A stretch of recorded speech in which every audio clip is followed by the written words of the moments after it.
Guys, moja ya kitu ambacho kilichoishangaza dunia siku ya jana ni rais wa Marekani Donald Trump kuiomba Irani kuwa wasimamishe vita ndani ya masaa 48. Hii ni baada ya Irani kuweza kushambulia baadhi ya ndege za kivita ya taifa la Marekani.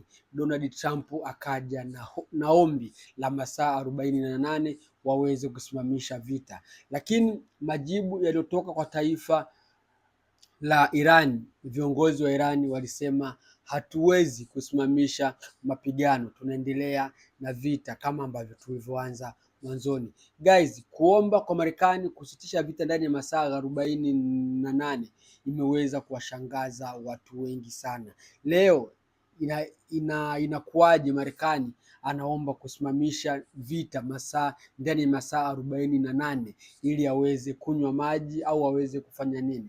Guys, ni tukio ambalo kiukweli limeishusha na kuidhalilisha taifa la Marekani kutokana na power ambayo waliokuwa nayo, na kusema kuwa vita ya Irani na Marekani ilitakiwa iweze kumalizwa ndani ya masaa 48, lakini leo tunaenda mwezi mmoja na wiki moja. Guys, hii ni hatari kubwa sana.